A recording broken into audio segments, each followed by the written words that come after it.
Nyakora Ramogi jwang dakika ina parga bich tok sa adeka marokinyi machiegni chenro mar mbaka oromo kinyi makawuono. Pile ka pile chenro mar mbaka oromo ka wachako kod chal mar fwambo mar mondo mi wanyisi weche ma jofwambo magwa luonwa e kor gwenge duto mapacho kae, weche minyalo bedo kod geno ni biro bedo kineno odiochieng' makawuono kuku kachiel kod tiendgi e weche manyien duto mag odiochieng' makawuono. Kwachako Nyakora Ramogi jwang en romo manyaka sani dhi mbele e kar jota mar jatend piny Kenya William Ruto manobore Nairobi kae. Romo mabende okelo kanyakla jotenda migepe mopogore opogore mag sirikal e pacho kae kachiel kod jokoma mag boards mopogore opogore mano e sirikal mapacho kae. Romo makamano nochakore saa 1 mar okinyi kendo nyaka sani kendo podi odhi nyime. Wabro bedo kwa kelo ni kuku mar romo makamano e weche manyien mamoko mag odiochieng' makawuono. Kopogore kod mano, wach machielo mwaluonu mineno kae Nyakora Ramogi jwang ma en jambetre ma piny Amerika e pacho kae mano Meg Whitman. Odiochieng' makawuono Meg Whitman nitiere limbe e kaunti Manyeri, ka bende okinyi makawuono olimo apise gavana e kaunti Manyeri. Kama bende igeno ni obro bedo kolimo kembe mopogore opogore e kaunti Manyeri kono kachiel kod kambi mano mar Semiconductor Technologies Limited ma en kambi mar theth kata microchip manufacturing company mayudore mbalariany mano mar Dedan Kimathi University of Technology mayudore e kaunti Manyeri. Jofwambo magwa nyaka sani koro luwo limbe mano mar jambetre ma piny e Amerika e pacho kae Meg Whitman e kinde makoro timo limbe e kaunti Manyeri odiochieng' makawuono. Kopogore kod mano, wach moluonu achiel kachiel e kaunti ma Kisumu odiochieng' makawuono wang'eyo nosebed ka itemo matek mar mondo mi ojiw jogo mantiere kod ng'ol kata jogo modak kod ng'ol e pacho kae. Mane momiyo mano riwruok ma ok mar piny owacho mano mar Cheshire Disability Services Kenya odiochieng' makawuono chako chenro mano mar puonjo rowere matindo mani kod ng'ol e pacho kae yore mopogore opogore ma gin bende ginyalo wuok godo oko mar mondo mi gibed kaka achiel kuom jogo misumo paro kowuok kuomgi ahinya kotudore kod gigo matimore e counties magwa. Mane momiyo odiochieng' makawuono mano riwruok mar Cheshire Disability Services odiochieng' makawuono gibiro bedo kod public participation mano mar rowere mantiere kod ng'ol e kaunti ma Kisumu. Ka bende romo makamano biro bedo katimore Kosao Hall mano okinyi makawuono. Romo makamano chakore saa 3 mar okinyi makawuono. Ka bende gitemo mar mondo mi gisum paro kowuok kuom rowere mantiere kod ng'ol ahinya kotudore kod wachno mano mar Kisumu County Fiscal Strategy Paper mano mar hik omenda mar 2024-2025 mar mondo mi e kinde makoro iloso chenro mopogore opogore e kaunti ma Kisumu to jogo mantiere kod ng'ol ahinya to rowere bende okwe oko kalure ni kapok otim chenro moramora e pacho kae to kinde mang'eny ber ka ikawo pach jopiny te kinde kawo pach jopiny wich jawil kod jogo mantiere kod ng'ol. Mane momiyo nyaka sani koro gikawo kang' makende mar neno ni rowere mantiere kod ng'ol e kaunti ma Kisumu bende okaw pachgi ahinya ka iketo kata kidwa kete tema mago chenro mopogore opogore mag bero boma ma Kisumu. Kopogore kod mano, wach maluonu e kaunti ma Siaya odiochieng' makawuono otudore kod jiwo kata ting'o malo pith mar pamba e kaunti ma Siaya. Mane momiyo odiochieng' makawuono gavana e kaunti ma Siaya biro bedo ka telone kata biro bedo ka kod jotelo mopogore opogore ma bende biro bedo ka limo Siaya mar mondo mi gijiw pith mar pamba. Ka bende moko kuom jotelo mabiro bedo ka chopo e kaunti ma Siaya ahinya gibiro bedo ka gilimo projects kata chenro mopogore opogore e kaunti ma Siaya mano moting'o kata moriwo Madiany Cotton Ginnery kaachiel kod Uyoma Farmers Cooperative Society mayudore West Uyoma mane sub county mar Arieda e kaunti ma Siaya. Kinde limbe makamano gibiro bedo ka gichiwo kothe mag pamba ma bende biro bed ka ichiwo ne jodak mago mantiere West Uyoma kaluwore ni nyaka sani nitiere jopur maderom 400 mibiro bed ka ipogo ne kothe mag pamba. Ka bende kopogore kod mano nitiere chenro mopogore opogore ma bende gibiro bedo ka gitimo. Moko kuom jotelo ma bende geno ni biro bedo ka yuoro e chenro no mano mar pogo kothe mag pamba ne jopur e kaunti ma Siaya oriwo jatend jagoro mongirore e migawo mar wechego mag kembe mano Dr. Juma Mkanwa kaachiel kod jagoro mongirore e migawo mochung' ne wechego mag ohala Alfred Kombudo kaachiel kod jagoro mongirore migao mar wechego mag riwruoge mag saga. Mano Patrick Kiburi, wantiere kanyo kod Susan Mongine, man jagoro mongirore e migao mochung'ne weche mag ohelni matinde pacho kae, kaachiel kod gavana e kaunti ma Siaya. Duto gibiro bedo ka giriwore lwedo odiochieng' ma kawuono mar mondo mi gijiw kata giting' malo pith mar pamba e kaunti ma Siaya odiochieng' ma kawuono. Kopogore kod mano, wach mwaluonu e kauntis mamoko. E kaunti ma Migori odiochieng' ma kawuono riwruok mano mar Independent Medical Legal Unit, mano IMLU, odiochieng' ma kawuono gibiro bedo ka gitwak kod rowere kaachiel kod joma mine mar mondo mi gipuonjgi ahinya kotudore kod wechego mag ng'eyo ratiro margi kaachiel kod nyayo kwe ahinya to e kor gwenge e kaunti ma Migori. Wang'eyo ni osebed ka temo tieg joma mine mar mondo mi kinde duto gibedo ng'ala manyime mar ng'eyo ratiro margi, mar mondo mi ng'ata kik choch ratiro mar ng'ama miyo kata ratiro mar rawera moramora. Mane momiyo riwruok mok mar piny owacho mano mar Independent Medical Legal Unit IMLU odiochieng' ma kawuono biro bedo ka chwalo tiegruok makamano mar ng'eyo kata jiwo ratiro mar mine kaachiel kod rowere e kaunti ma Migori. Kaunti ma Homa Bay, wach mwaluonu machiegni odiochieng' ma kawuono tudore kod ywak mar johala. Nyaka sani koro johala e chiro maduong' mano ma Homa Bay ywak kaluwore kod lal magisebedo ka giyudo. Gisebedo ka giwacho ni giyudo lal maduong' ahinya kaluwore kod onge mar sitima kata lal mar sitima. Kanyaka sani koro iwacho ni e chiro no mano maduong' ma Homa Bay stima osebedo maonge kuom thuolo mar jumbe 2 koro. Gino makoro miyo gikale achiedh nade makoni kod kocha. Kanyaka sani koro liekore ni kambi makeyo teko sitima mano mar Kenya Power ne ong'ado negi stima kaluwore kod gowi maduong'a mane gintiere godo. Mane momiyo nyaka sani koro giywago lal maduong' ma giyudo nikech wang'e ni stima kod johala pono nitiere mwandu moko monego bed ni kano, to mwandu makamago kokan ka stima onge to mwandu makamago nyalo lal. Mane ywak makoro jo ohala e chiro maduong' ma Homa Bay. Kaunti ma Homa Bay nitiere godo kaluwore kod lal maduong' ma giyudo nyaka sani. Adonwa tie kod wach mwaluonu machiegni e kaunti ma Mombasa. E kaunti ma Mombasa nyako Ramogi ang'e ni nyalo paro ne kinde mokalo chien ne wamenyonu ahinya mano midhiero mar jogo mano yud konegi e bungu ma Shakahola. Nonro notim nitiere ringre mopogore opogore mano konyo kowuok e bungu ma Shakahola. Tok mano to ringre makamago notimnegi nonro mar DNA kendo jogo mano seyango wedegi mano tho e bungu ma Shakahola. Odiochieng' ma kawuono anyuola mag jogo mano yud ringregi e bungu ma Shakahola biro bedo ka kawo ringrego kowuok e kar kano ringre mano ma Malindi mondo gidhi giikgi. Wang'e ni en thuolo malach ahinya ka ringre makamago podi ne ntiere e kar kano ringre kitimo negi nonro. Nitiere wede mano wuok oko chiwo samples mag DNA kendo nosetimnegi pim makare kendo kono negi seyango wedegi mano tho kinde ne kama koch makamano. Odiochieng' kochakore kawuono gibiro bedo ka gikawo ringre makamago mar mondo mi gidhi giikgi. Jafwambo mar e kaunti ma Mombasa George Juma biro bedo ka luonwa machiegni mar mondo mi wamenyni matut kotudore kod kaka jogo biro bedo ka kawo ringre mag joheragi mago kowuok e kar kano ringre ma Malindi e kaunti ma Mombasa e odiochieng' ma kawuono. Nyako Ramogi jwangi kanye mochopo gode giko mar chal mar fwambo kinyi ma kawuono. Kata kamano kaka pile waiko ni chenro ma iye lacha.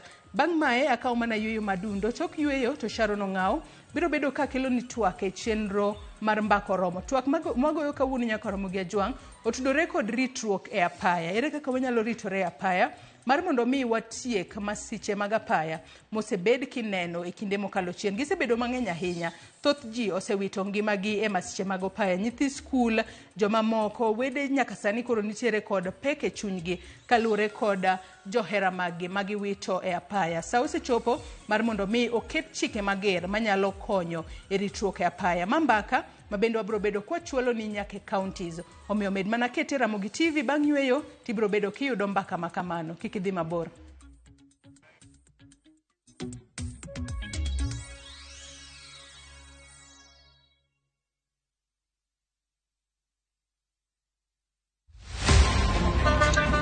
Baya tuanze kulipa kadi sasa, na kadi ni cashless. Umesema tunaweka pale? Na kwa ile namba. Mimi niko na cash. Nisaidie hiyo do na namba yako ya simu. Nakusote. Ka in jawuoth mar matatu e safar machiegni kata mabor, non kendo yang ni chulo fare mari kokalo e yor mbui. Non ane ka yudo risit mari e simbi. Ka masira ojuki kendo idwaro ni ochuli gi kambi mar okumba. Risit mari kata digital receipt e neno mari ma ibiro golo. Ka in wuon matatu, dwarore kokalo kuom okumba mari mondo ibed gi yore mag chudo kokalo e lony manyasani. Mondo matatu mari oyud okumba. Mambo ni digital. Tudri gi jal ma uso okumba mondo ing'e mathoth.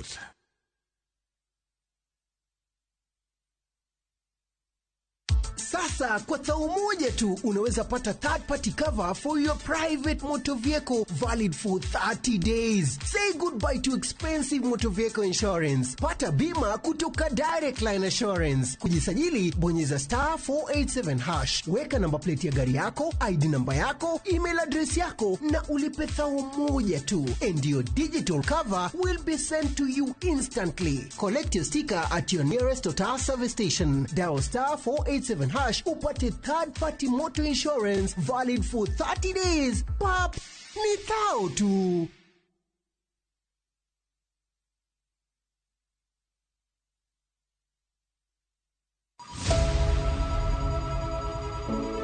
Wuoth mar manyo chang. Wawuoth e piny mar thieth kokalo e wang' jogo mosedake. Thieth sani nitie Kenya ka, dakteche nitie, masinde nigo mwanyalo thiedhi michangi. Kata ibed jachiw thieth, kata mana jalno madwa ng'eyo gik matimore e sekta mar thieth.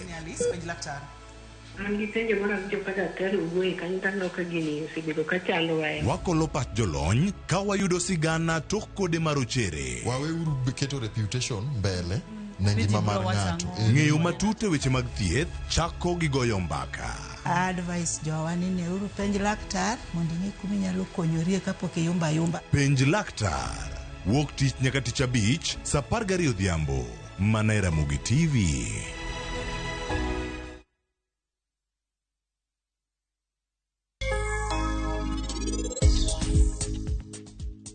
Kes ni ada ndiko ne Sarabjit Singir Gijaode. Hello mama, amrita nyathina. Donge an nakweri wachni ni kik kaw tigo mantie udu. Dayo motino no pado lovely maracha ahinya. Ere kinyalo wacho wach machal kamano? E nyima kai. Ere kaka kinyalo wacho wach marach ahinya kuom mer kamano? Ere ng'ano momi thuolo no? E nang'o ma in timo Viki? Ni wuonda. Ang' mamiyo in ni wuonda Vikram.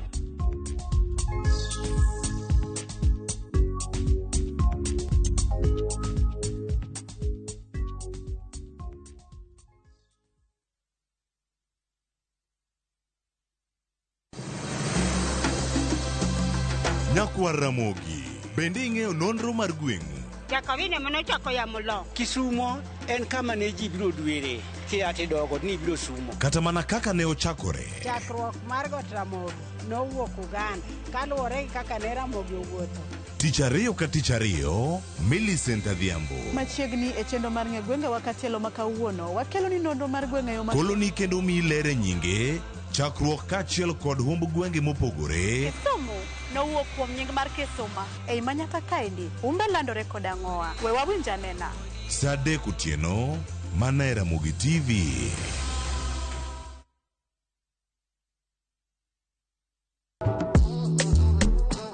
Riuri kodwa ka wapako teko mar thum, mar jiwo, ting'o kod riwo ji. Omoke gi rumba kokwara we blues.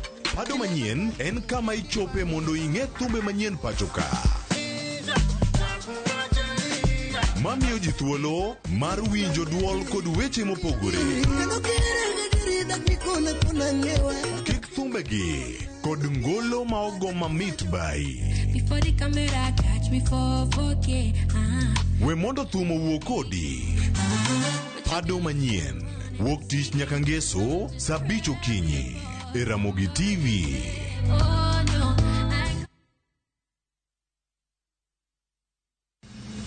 Chieng' tich adek ka tich adek en oketho piny to pod ogoku. Ji dhinyore te kanyo kar jopiny. Magi duto yudore mana e Ramogi TV. yani ene ubiro ga bora ne ubiro to otengo abiro timo numa gima abiro timo okono timo jo Kenya bu usaul gi wund ma pile buch jopiny to nitie kuonde moko bende japiny mano golo lo mondo los go kembe gi eki ni sani koro kembe go eki ibro usi maduonde japiny ok uwinji e od bura miluongo ni parliament. Nyinga Trevor Ombija jandingo panga jo nyakach dendo nombija tai nyakwar guok kocha pesa tich adek saa 3 otieno kik bai.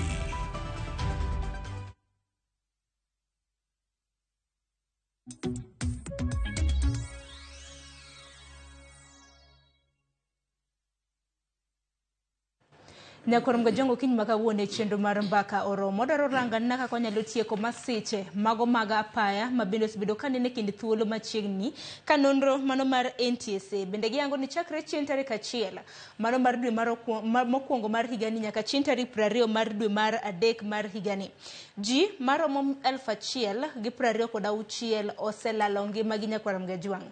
Tekine makamagi wang'eni waikore ne nyasi mano mar Pasaka chakre chieng' tich abich mano mar jumane wang'eno oganda mathoth biro bedo katimo wuodhe mopogore opogore e nyasi mano mar Pasaka. Wiwa kik wil bende kaluwore gi lokruok mar kor lwasi gi sani koth bende osebedo kachwe. Buora Nairobi kanyocha ji 4 ne olalo ngimagi kaluwore gi masira mano mar koth oula mapek ma bende osebedo kamolo. Omiyo kaka TV mar Ramogi wan ka mano mar golo dok e it jopiny mondo wapuonj jopiny mondo wageng're kik masiche makamage yudwa. Omiyo kiny makawuono antiere gi welo 3 ma bende obro bedo kwasumo godo paro kaka wanyalo gayo kendo tieko masiche mago mag apaya. Studio ma Nairobi antiere gi welo 2, Kisumu adhi bedo gi wendo 1. Mokwongo antiere ka gi Opere Nyaroya ma bende en jalnero ma bende jalup director mano ka duol mar NTSA jalup director mosebedo kanono geche e pacho ka. Opere harwaki ni misawa nyalo mna moso Nyakorom Gajwang' mang'iyo gi sani. Ero kamana moso uduto Nyakorom Gajwang' no kweuru. Ero kamana inya kopogre gi Opere Nyakorom Gajwang' antiere gi Ben Ogola. Ben Ogola en japuonj derepe kendo osebedo kopuonjo derepe kaka ginyalo bedo ka gitang' e apaya. Ng'ino biro bedo konyiso mathoth kotenre kod puonj mare. Ben nyalo moso Nyakorom Gajwang'. Ramogi moso ni okweuru. Yes. Ero kamana inya Nyakorom Gajwang' omiyo okiny makawuono in bende kaka japiny arwako pachi kaluwore gi thor wach ma wantiere godo nikech masiche mag apaya makamagi iyudo kata mana ka jogo eko ma bende wuotho iyudo e masiche makamagi. Bed jalner ma idha piko marembo nyamburko unduto te unyalo bedo kuoro ote kaka unyalo bedo kwa tieko masiche makamagi. Lai mago te machuoka rede ka 600 mbui mag oganda iyudo wa 1 ka 1 mano moriwo Facebook, X, Citizen Digital kanyakla kod YouTube. Itudi koda Nyakorom Gajwang' e mbui mara page mara e mbui mar Facebook iyuda gi nying mar Sharon Ong'aw. Ote magi abro bedo kasomo kwa dhi nyime gi chenro mar mbaka oromo. Opere haparo na chak mana kodi kaka jala mosebedo kanono geche iwuok e duol mar NTSA tingeni kinde ka kinde NTSA bende mamiyo kaka report mago mag nonro mag apaya nitiere. Higani kende nyaka rom kanyo chieng' tarik 20 mar dweni ji 1,000 gi 26 nolalo ngimagi kipimo gi kinde makamago higa mokalo ji maromo 959 kende ema nolalo ngimagi. Achak mana kondi dang' meni medruok makamagi neno kinde ka kinde. Ero kamana inya gima wachono en adieri ni wasebedo gi medruok mar jomolalo ngimagi e yor apaya ahinya odwa bedo mang'eny e dwe ma wantiere ni compared ka kipimo gi dwe makamano e higa mosekadho. Gimomiyo ma osetimore watemo ng'iyo gimomiyo ma osetimore lakini iyudo ka medruok ni osebedo ahinya e jogeche. Seche moko jomalalo ngimagi king'iyo e categorization kaka gibedo samoro iyudo ka jotielo pedestrians, jo apiko, jo personal to wang'ni to dwa bedo iyudo ka geche madongo dwa bedo mang'eny. So wasebedo kwatimo nonro gimomiyo ma pod watimo nonro gimomiyo ma timore lakini preliminarily tiyudo ka behavior driver behavior. Odwa bedo carelessness, what we would say carelessness, especially overtaking. Accidents mosetimore ahinya dueni. Ng'enygi are attributed, not all of them are attributed even to ne mechanical failure, but ng'enygi kwa ng'iyo yudo ka en mana behavior my driver mosekelogi most of them. Carelessness nyalo bedo ni ok gisebedo ka ging'iyo kata mana chike mag apaya yo Yes. makare kendo mamoko. Nikech yudo ka ng'ato overtake kaka koro kes mane wabedo go mar Kenyatta University, ng'ato overtake, koth chwe malich, to pod overtake, to bende overtake at a speed mamalo. Koro yudo ka ng'enyne en mana failure mar rito kata observing chike mag apaya. Emosemiyo wadwa bedo gi medruok mar lalo ngima e weche mag apaya. Yeah. To juma ni kata mana juma mokalo nwaneno ka ji mathoth nolalo ngima gi masira mar apaya. Inyalo paro nyaka rom ga jwang'o jopuonjre 11 e skund kata mana mbalariany mano ma Jomo Kenyatta bende neno kanyo kan lalo ngima gi kind mamoko. Omiyo kiny makawuono bende ber bedo kwa somo paro derepe kapo nono neno kata mana jogo ma bende oseidho nyamburko makamagi ber bende kwa loso gi derepe to giwacho ang'o. Ben, in japuonj mag derepe, inyalo mana nyiso ni sebedo puonjo derepe ang'o nikech gin kwa ikocho ni jopuonj derepe go sebed gi puonj ang'o. Okay. Erokamano jowinjo magwa. Mokwongo yiena mondo I reintroduce myself mondo jowinj ni to en ang'o mwatimo. Atiyo ne kambi miluongo ni Pioneer Road Safety Consultant. In Pioneer Road Safety Consultant, our vision as a company is to make the life or to make the loss of lives on the road be unacceptable to all. Wadwaro mondo jite oyiere ni ajali kata masira ma ndara ok onego timre dierwa. Ok onego timre at all. Kendo wach makamani omiyo watemo matek ma one of the vision marwa en ni watemo mondo protect the clients, our clients, which are the road users actually, from the loss of lives on the road and even property. Koro seche ma wapuonjo derepe ka koro kabiro kuom penjo ni what really do we teach them? Wakwongo winjore ni what is accident? Ajali en ang'o? Kapok wuoyo koro ajali en ang'o? To nitiere gimiluongo ni incidences. Koro e training gi wasefwenyo ni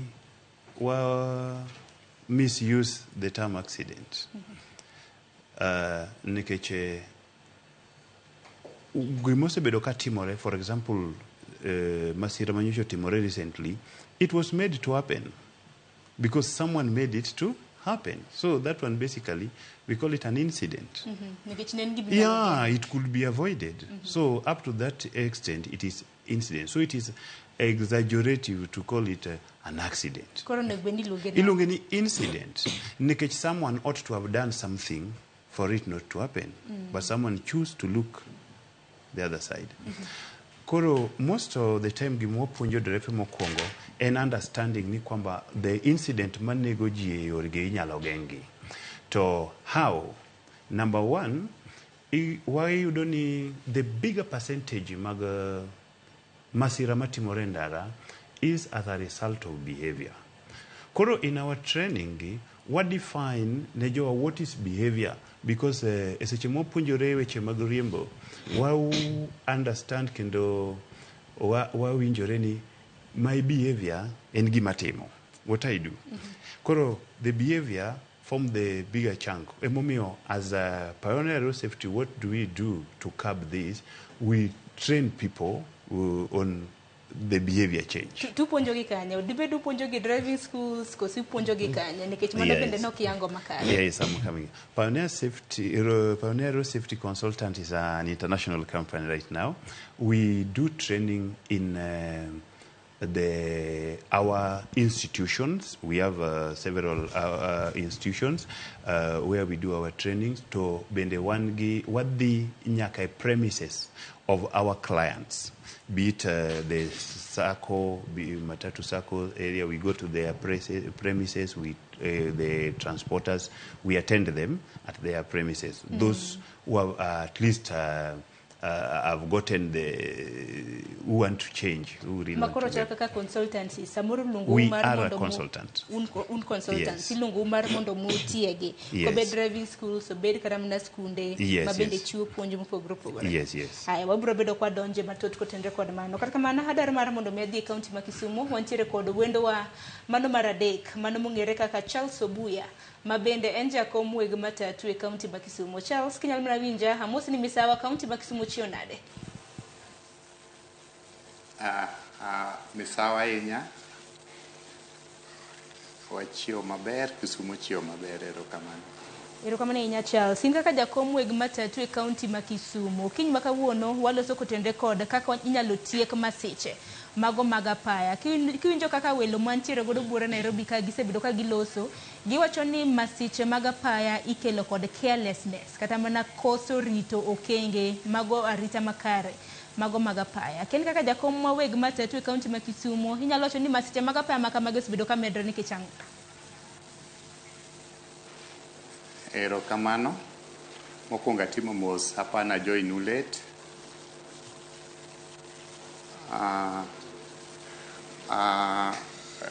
Masiche mag apaya ma wan go basically e Kenya ka, adier makar kende en gima osebedo marach ni wasebedo kwa lose ngima e yore moko mok be e barabara waka. To gima dawachi wan koka matatu,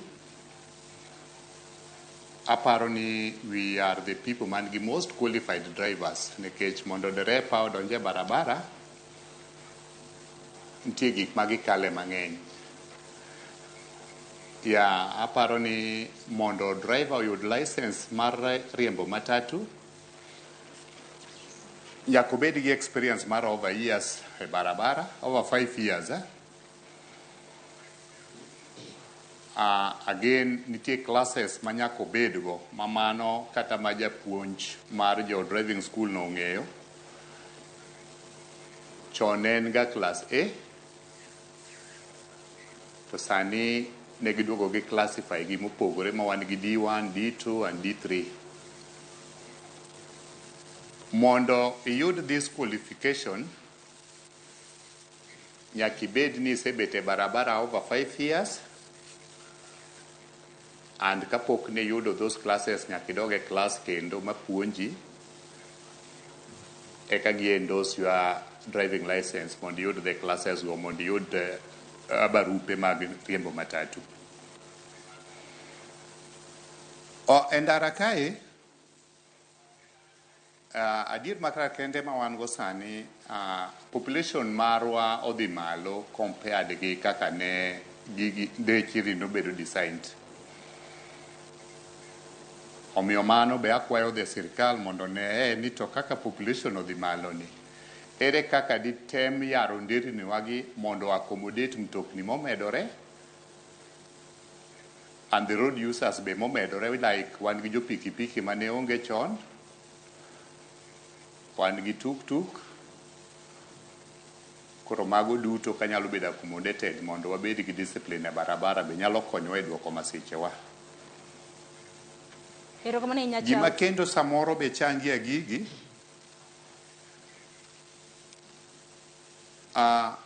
wasebedo gi problem e nderni wa mag Kenya ka, the road signage. Aparo ni nitie diere moko mane yudo ka there was a lot of vandalism, ne ji muko signage, koro yudo ka nitie kama onego bedni kata dhok ng'ado ndara, to ok inyal fwenyo ni dhok biro ng'ado ndara nikech signage onge. Koro ipo ma ka dhiang' okalo ndara ma kendo kelo masira. Omiyo road signages go be gin gik moko ma contribute gigi, onego bed ni ng'iyo gi maber gi jo Kenya. Mana ka duoke wach man ni wacho motelo Charles kapod nitiere kaunti ma Kisumo kacha ni wacho ni derepe who are the most qualified drivers. Inyalo mana nyiso ni in kaka weg matatu en ang'o ming'iyo kuom dereva mari kapok imiye nyamburko?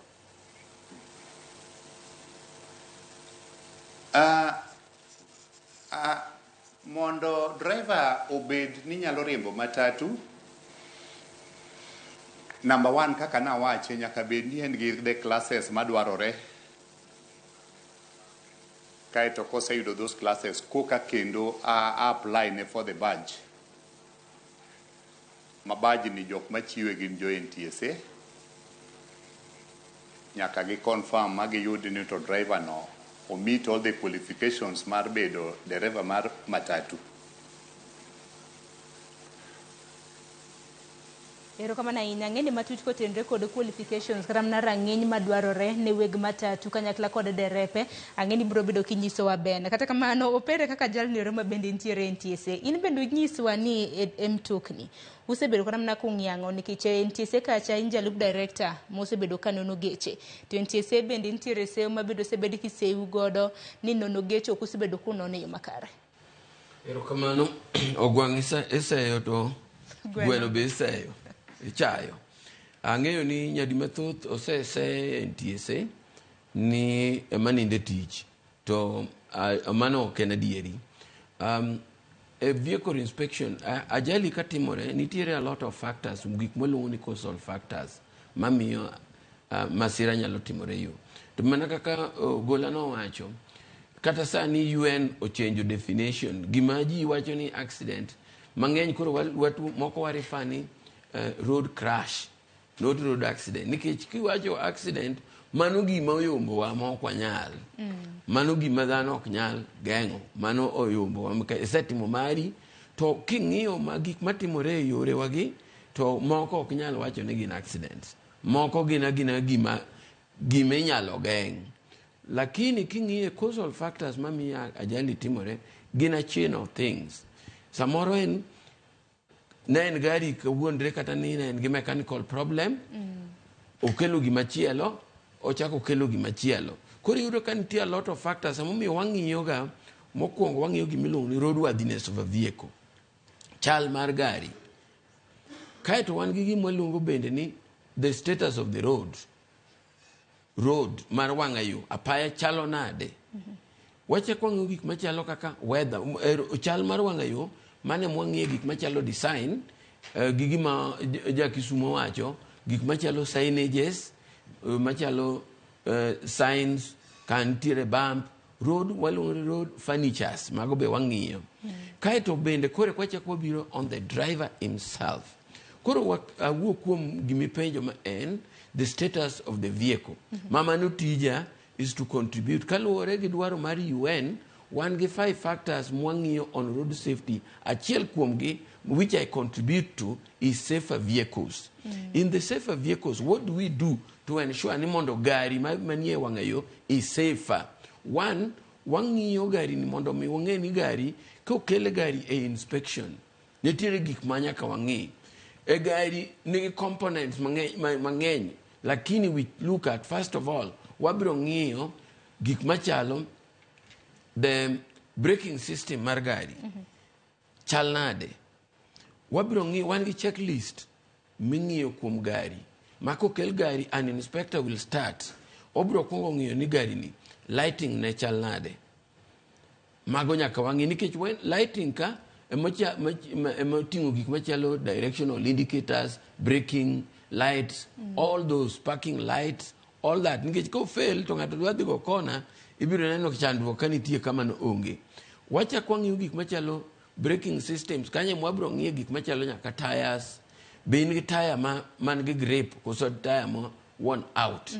Nikech tires ka, bende nitie tires, influx of tires, substandard tires. Nikech tire, the maximum life of a tire is 6 years. Tiyudo ka samoro ng'ato ong'eyo tire owacho ni manyien, to en tire mosebudhe shelf, ma bende bang' ndalo matin to muoch. Samoro bende onge grip. Wabiro ng'iyo gik machalo kata kaka wipers, seat belts, wabiro ng'iyo gik mago duto, speed limiter, ka en gari maduong' man gi tire weight mar 3048 kilogram mano gari manyaka bed kind of commercial vehicle nyaka bed gi speed governor nyaka wangi to speed governor no is it functional functionality mare ball limit bendo transmit bendo record mago gik duto te mawang'iyo. What I would say in here e Kenya ka geche masani die inspection gin commercial vehicles and public service vehicles do chik to dwaro ni geche te nyaka mar ji giwegi kata mag sirikal owinjore dhi ang'owa inspection lakini nikech okwasebedo kwadongo infrastructurally kaka Kenya omiyo wan mana gi limited number of inspection centers omiyo wasebedo kwaketo mana teko kuom public service gi commercial vehicles though nitiere programs mwaketo mondo wa incorporate private were licensed some private people on our behalf to help us do private vehicles koro magi watimo kendo adieri king'iyo kata the hierarchy kaka accidents ibiro yudo ni king'iyo accidents kata mosetim masiche geche mag public service gi commercial are not even number 1 and number 2 number 1 and number 2 ibiro yude japiko ibiro yudo jotielo ibiro yudo private vehicles jogeche gi giwegi bende paro kaka NTSA koro chopo kang ma bende koro geche matindo gi kata mana boda nyaka tim ne nonro makar inspection mane kama chik wan gi gimo luongo ni motor vehicle inspection regulation masani die bunge kendo ma incorporate ni sani kata piko ibiro timne gi ang'owa nonro nikech ang'o a traffic act ma wan go cap 4 of the traffic act ma watiyogo majorly no incorporate motorcycles moluongo ni two wheelers noko keto gini nyaka timne gang'owa nonro ta ataro mar wachino ni though chik noko keto gini nyaka ng'igi to gi contribute majorly e weche mag masiche mag apaya omiyo motor vehicle inspection regulation vehicle regulations masani itimone iloso igo iye gi koni mandu dhie bunge incorporate nyaka ja piko ni jaka pikego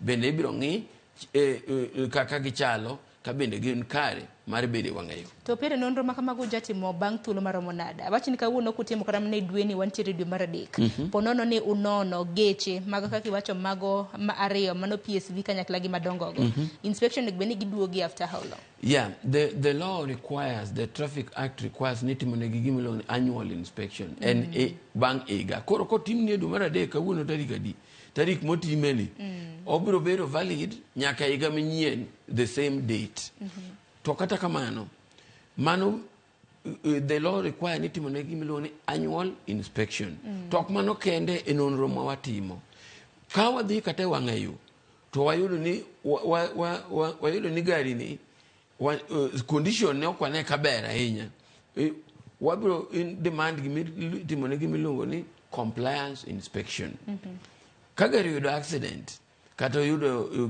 tuo more gi wadgi itimo ne gimlo ni accident inspection koro wan gi nonro tienge mopogore the standard one monge en annual to wan gi compliance makata ka koro magari wang'eyo to wang'iye to wayudo ka en gi rochruok moro kamoro itimo ne gimlo ni waduoke mondo timne inspection samoro wagolo number plate ne mondo wuon gi ochako tim booking mondo dhi onon gari no kata seche moko sako wayudo ka sako ok dek wang'e to wakone ni mondo ter geche kata 50% samora 100% mag geche magin go we subject them to what we call compliance inspection kabe pod gen kare nikech samoro no setimni inspection de kinde no nikech ndalo thoth gik moko kosedhi kare koro kabind nonro gipogore lakini the standard one ma the traffic act o yego ni nyaka tim en annual inspection mamoko gibe nyaka tim lakini ka uyonge gi wach mora mora to kitimo gachi inspection kawuono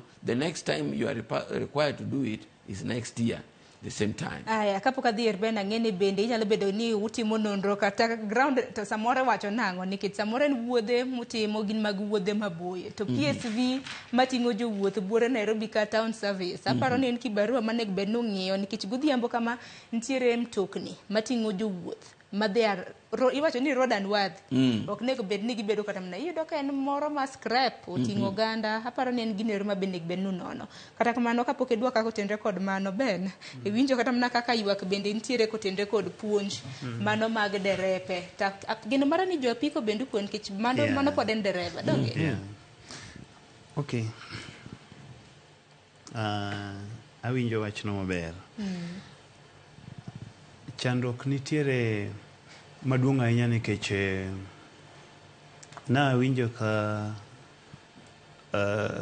osiepna machielo chande nowuoyo kuom qualification Charles qualification ma driver bedogo mondo gibed e ndara to Mr. Opere has talked so much on the inspection koro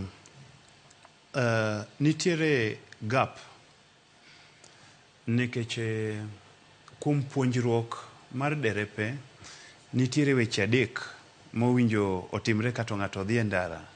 Number one, owinjo evaluate himself, the driver, evaluation of the driver. Then nitiere evaluation of the motor vehicle, and then there is evaluation of the journey. Koro, this is where the training is coming in.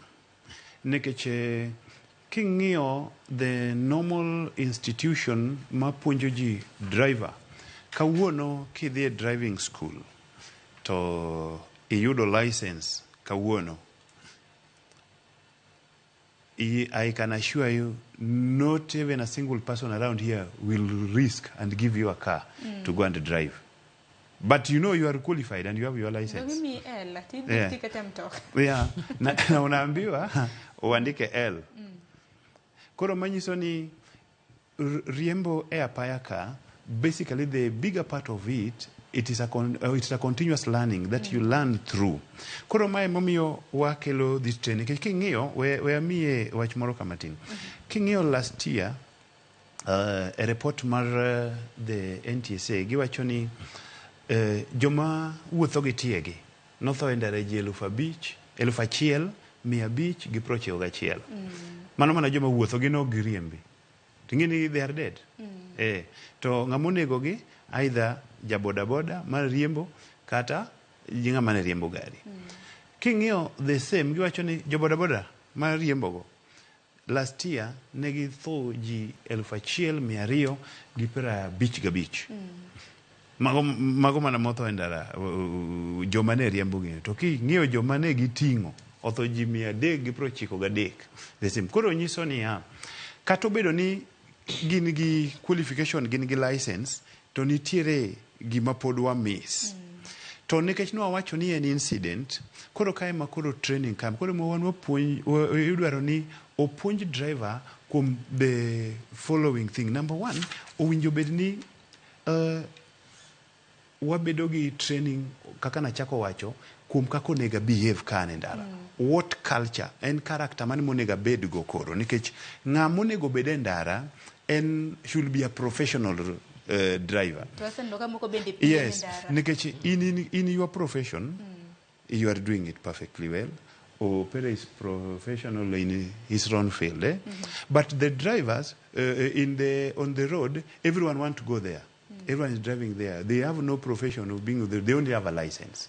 So what people need to be given for them to be on the road is this professional training so that you understand why this happened. Koro professional training otingango. Yes. Koro kae motingo the behavior change, the attitude, the culture. We understand the inspection, the first line inspection as a mandatory requirement for a driver. Nikech kido ka ngato wacho ni break no chot. Yeah. Nitiere something that he did not do. Again, nitiere the very important part of it miluongo ni journey management. Ere kaki pango safari, ere kaki chako wuoth kaki dhi tieke. To magi iyudo through puonjo kendo obedo implemented gi the transporters bende matiyo ndara ka. Koro actually this is where we are coming in as a consultant because now these are the services that you are offered and if by extension the government will can understand that we don't only need a license, we need training. Driver must be trained because basically there is something that many people don't understand. You know, so long as there are vehicles on the road, be rest assured people will die. Because number one, God in his own perfection, in his own way, created man to no chwegi mondo giriembe mitoka. No chwegi mondo giwuothi. In fact, yeah, kendo they are adapted to that speed. And within that context, he perfected humans such that they are only supposed to walk average speed of 3 kilometers per hour. Yes. So people must understand that God in his own wisdom allowed us to walk at a given speed with several reasons. So that we may see well, we may hear well, we may react in that particular time. So when the vehicle came, koro nyaka wa understand ni wazungugi tonoko made a biological object. It was mechanical. And this mechanical object nigi some aspect ka mopere ong'eyo very well. Ondik ni speed ma specification mar gari ni nyalo dhi at a speed of over 180 km per hour. To it ing'eni your normal speed at room temperature 3 km per hour. So long as you don't do the necessary to adapt to this mechanical thing, then the death will always be imminent. This is the reason why people must now turn their behavior. This is why we call it what we do. Like, we need to plan our journey. When did I start? Because there is what we call fatigue, which people ignore. Drivers, ni endaraka, they don't understand anything about fatigue. Eno neno mana ko ol. Okay, anangoma timore. Don samoro na wege kambi bende munyise no bede ndara. Yes, munyise no bede ndara. Koro wege kambi gi ka achiel gi direpe gi, they need this training. Nekeche human being has got a limit. And in fact, let me tell you another thing. God was not mad to again give us day and night. So he allowed us to work for 12 hours, equivalent hours in most areas with the time that you are working. So unapumzika sawa na kufanya kazi. Maana katika hiyo hali mwili wako una regain the lost energy, and you regain the freshness that will allow you to carry on the day. Tiyudoka, most of our drivers, they work through and they work for long at hours. So iyudoka ngato no wuok dhi Mombasa ko chopo kumoro koro they are there to nitiere something that happened along the way which is called fatigue. This is physical and mental deterioration. It is a natural phenomenon. Okinyal loke en kati madne mana kati chamne mana mira, kati madne mana energizer. To when the time comes that the circadian time accept that now the body must rest, be rest assured you will sleep. Ero kama na inya makama kaparo no gikanyo bende biro bedo kibende kilero nwa ntie ginore ma bende Charles kantiere county Kisumu bende no wacho kotende kod klese nikech wangi ntiere derepe moko ma bende otimo driving otimo kata mno opuonji kotende kod riembo mtokni matindo tineno koterore kata mno dhi trailer kata mno dhi riembo PSV duto te biro bedo kinyiso kata kama no kapoko ko yo matin Charles kantiere county ma Kisumu in bende winjo na pachi kaka wega jogo eko ma bende riembo matatu winjo kanyo ni ka evaluation kata mna king'iyo kaka nek bendi ngato rembo nyamburko evaluate driving motor vehicle gijani nyaka sani wang'e nitiere chike manyien mago magapaya ma bende kori dwaro ket e tim derepe nyaka bed evaluated nyaka non gi bende dereba makare kopogre kata bedo gi lesen akene kaka weg matatu e county ma Kisumu kanyo paro makamano diwach nango.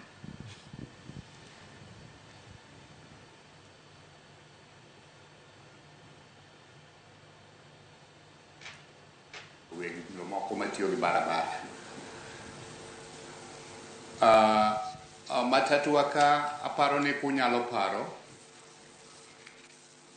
nobedo reorganized by the late Michuki.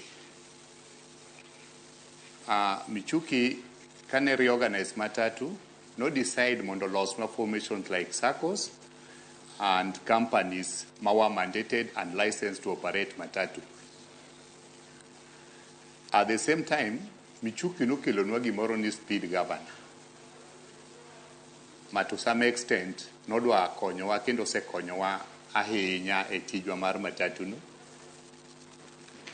And adier makar kende adwa nuoyo kendo awacho ni accidents mang'eny matimore ng'eny gi samoro iyudo ni makosa ok gin mag derepewa mag matatu. Gimomiyo awacho ma derepewa mag matatu kaka nasewacho e barabara ka aparo ni they are the most qualified. Tiyudo ni I don't know ni criteria mane ma mana bro gombo mondo engineer okonya kata bwana Ben nyalo konya. Pok awinjo qualifications ma ng'ato onego bedgo mondo riemb school bus kata college bus. Te matatu wakati yudo ni noketnwa matek miyudo ni kata fatigue ma Ben wacho no.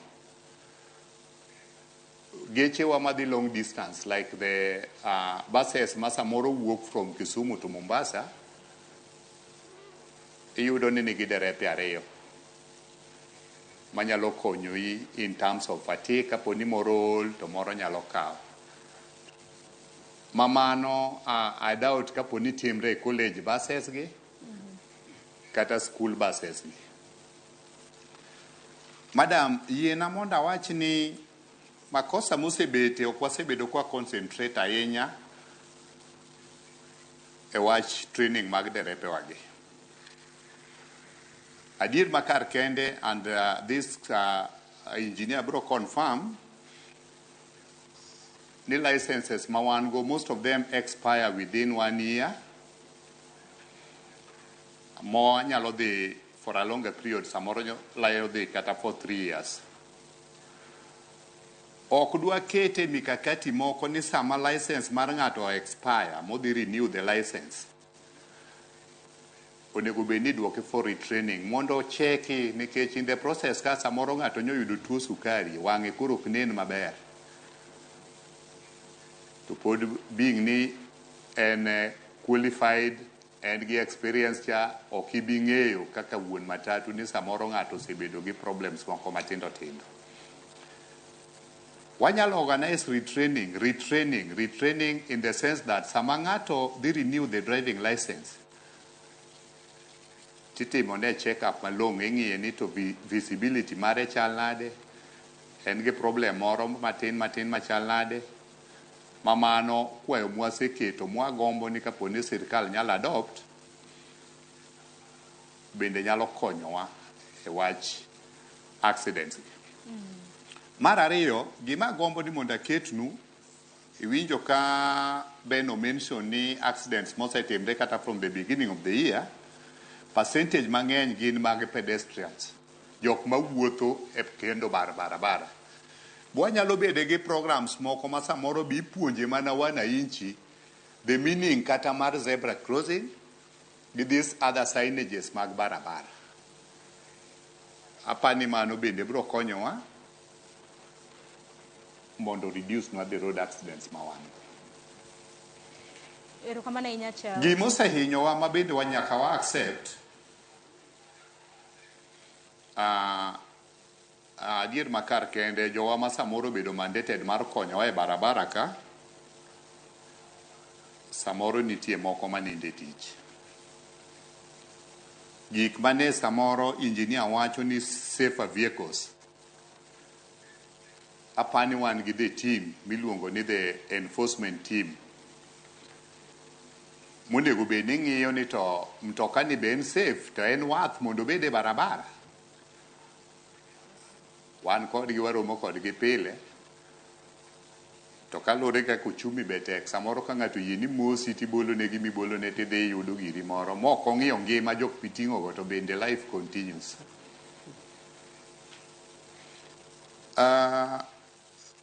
Agombo ni kapo ni moving forward wanyalo adopt ni mondo wati gi chike mane Mchuki okelonwa. Wabed ni empower the SACCOs and the companies mar mandated mar timo matatu. Bro mi opportunity maber mondo wamanita geche wagi, wamonita derepe wagi. makata ka pod nitie makosa tan gi power mar tamo mtoka no dhi e barabara nikech mtoka onge tielo. Driver samoro mer. To bing ni pok jogo kaowa moketowa e mstari mambele mondo ti kodwa kaka jok manyalo konyogi in terms of mondo wabed safe e barabara, osehinyowa kabisa kaka weg matatu. Yes. Ero kama na inya Charles, paro maliwa hinya, geno mara ni upere gi Ben, ubro bedo kuduoko moko kum penjo, mabende Ben, mabende Charles upenjo kanyo kintiere county ma Kisumu. Na korongo jang neno ote magi, dakika binan no kena pagachel tok sangwen marokinyi. Yena marmon meka yo matena. Kaduogo haduogi ote magi kanyakla kod duoko, mabende upere kanyakla kod Ben, ubro bedo kaduoko godo moko kum penjo, mabende Charles ochwalo. Waka yo matena.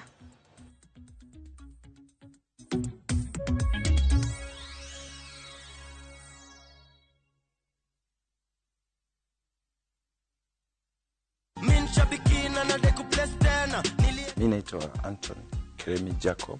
Nimetoka Ngong. Mimi ni driver wa Mati. Niko na dondana niharakisha, ananiambia gari imetupita. Nikamwambia kuna simu iko hapa ya muhimu. Ananiambia muhimu gani, sasa turuko na gari. Nikamwambia nikaweka gari kando. Nilifurahia by the way machozi. Na nikamwambia usiweke mtu mwingine hapa mbele asione. So mtu alikuwa anakuja anamwambia hapa mbele tunaweka manager. Nilikuwa nataka kufungua ka business, kuna wife wako home, hata yeye atoke kwa nyumba sasa tupatanange jioni. So Shabiki imenisort. Shabiki Super Jackpot, mi time yako. Mina dai wote twenda hivi. Not for persons under the age of 18. Shabiki.com is authorized and regulated by BCLB license number 587. Atakayefunga mwezi wa Ramadhan hali ya kuwa na imani na kutaraji malipo husamehewa yote yaliyotangulia katika madhambi aliyoyafanya. Mwezi wa Ramadhan ni mwezi ambao imeteremshwa ndani yake Qur'an tukufu. Bonyeza *811 272 hash kupata faida za saum kama skizatuni yako. Tindo tikomanya na bongo tenaye kirengaki. Eseki. Asenye nja sobu kimebwana eno bwengenjo mano. It's a love story like no other, where jealousy and pretense are obvious between Pragya and Suresh. We bring you Kumkum Bhagya in Kisii. Wow. Watch the drama unfold as Pragya is set to marry another man. Muswati mdu arumu yakombwa ani mambi no chote bumusani no yakombwa nandi mambi ndi no chote bya mate ani nenkia. Watch this beautiful love story of Kumkum Bhagya in Kisii only on Viusasa.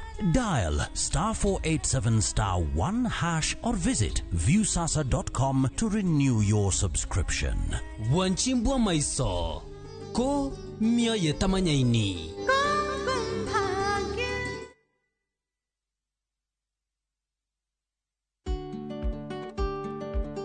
Be ing'eyo ni chenro mar timo chudo kokalo kuom simbe mag ong'we yamo miyo jogo man kod simbego thuolo mar chulo mwandu mapiyo kendo e saa mowinjore.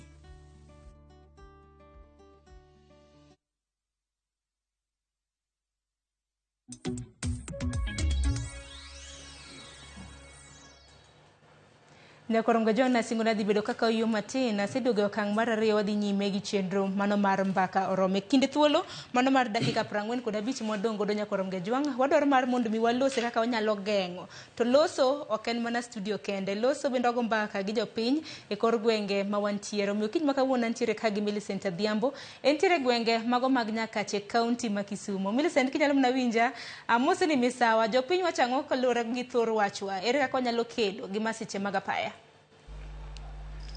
Erokamano ahinya Sharon, achiel kachiel kawuok ka alwora ma Paponditi e Nyakach sub county mano Kisumu county. Jo Kisumu ochiew maber, aneno ka jo Paponditi bende ochiew maber. To kotenore kod thor wach ma wan godo e studio kinyi ma kawuono, kotenore kod kaka wanyalo kedo kod masiche mag apaya, adwa ni awinj anena pach jo Paponditi ni to gin kaka jopiny. Sani waneno ka kwan mag masiche e apaya dhi malo kinde ka kinde, kendo kinyi godhiambo piny maruwa yudo ni nitie masira mar apaya otimore kama kama, masira mar apaya otimore kama kama, weyo ka ji mang'eny kata kwan oganda wito ngimagi, jomoko be dong' kod hinyruoge mopogore. Achiel kachiel ang' nadhirgi mondo mi ginyiswa to gin kaka jopiny giparo ni ere kaka inyalo ked kod nyaa mar masiche apaya e ndara ma wan godo e counties wa kata pacho kama ngima. Machiegni abro chako kodi mana king'iyo kamera amako ni ma mondo ichagi nyingi nyisa ni in kaka japiny kaka jalno wabende ni e sekta mar boda boda, ipani ere kaka wanyalo kedo kod medruok mar masiche mag apaya pacho kaendi mwayudo ka weyo oganda mathoth kawito ngimagi kendo jomoko dong' gi hinyruok mopogore opogore ma sani e thoth ji dhi nyime kod yudo thieth, jomoko bende ikowo kopo mogik, jomoko bende pod ni e mochari. Inyalo wacho ang'o? Erokamano ahinya jo RamogiTV, gi nyinga iluonga ni Abel Odhiambo, mong'ere kaka Wuod Amago kata Wuod Amago machogo. Adier masiche mag apaya osemedore kaluwore gi mokwongo, drepe ma sani tiyo gi apaya, moko tiyo gi apaya kosemer, to mane achiel kuom gik majimbo masiche mag apaya. Koro ka wanyalo weyo weche mag kuong', wathegore gi kuong' sama wan e tich, to mane achiel kuom gik manyalo duoko masiche mag apaya piny. Mar ariyo, wan gi jok mariembo recklessly. Ng'ato kodonjo e ndara, ok ong'i kako donjo, ok ong'i kako riembo. Apani ka waduoko speed marwa piny, en achiel kuom gik manyalo konyowa duoko masiche mag apaya piny. Mar adek, wan gi government, jok mochung' ne ndara miluongo ni police traffic. Ka police traffic otiyo tijegi kaka onego bed ni gitiyo, gi supervise gik monego bed ni gitimo maber, mago biro konyowa ahinya e cheko geche maonge gi gik madwarore, kata gi jo bodaboda maonge gi gik madwarore. Apani jo RamogiTV wagonu erokamano kuom chopo Paponditi, kuom biro manyo gik mosemeda masiche mag apaya, nikech kaluwore gi ndachwa ka, waseneno masiche mag apaya kuom thuolo mokadho chien. But ang'eni ka watimo achiel ariyo kata adek ma wachogi, to dhi konyowa kabisa e loso weche mag apaya kata duoko masiche mag apaya chien. Erokamano. Machiegni ng'ama chielo mana mapiny nyalo golo gudu chagi nyinge tenge kale. An nyinga Alfonso Chieng Adongo, an jakom mar boda boda Paponditi stage. Ka wawuoyo e weche mag apaya e redio Ramogi kawuono, weche mag apaya ndechni wa richo. Thoth ndechni wa mwatiyo e iye ka gi richo. Kendo dwaro ni mondo sirkal ong'i weche mag ndara, sirkal ong'i weche mag overspeed, ndeche dwaro bed gi bumps manyalo duoko speed mar geche chien. Ka wabedo gi bumps, to wanyalo konyo masiche mag apaya. Nikech masiche mag apaya ng'eny saidi, kendo ginego mang'eny. To drepe wa bende mantie nyaka modhi school, mineno ka ng'ani to obedo trend, to ok gine maber, ok giriembo maber, giriembo ka gimer, giriembo recklessly, overspeeding, gik matindo mang'eny magitimo makelo masiche mag apaya. Aparo ni mago e mwanyalo kwageng'o, to wabiro geng'o masiche mag apaya maber. Erokamano Ramogi. Ng'ama chielo manyalo medo gimoro paro nodo. Erokamano, an iluonga ni Lija Dulo, aja boda boda ma Paponditi. Gima dahero wacho ni ndachwa ka to ok ber ahinya, wasebedo gi masiche mathoth ma higani kata wache dweche machien ka osebedo madongo dongo.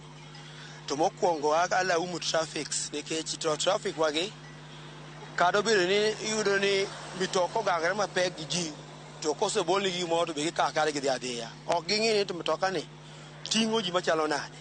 Koro gin mokwongo gin ma gimedo weche matek e barabara ka. Koro ndalo moko nowache ni gibiro wuok e ndara to be ok ginyal wuok, kata ng'eni ma to ok ginyal wuok, mak mana ging'i kaka jowa riembo.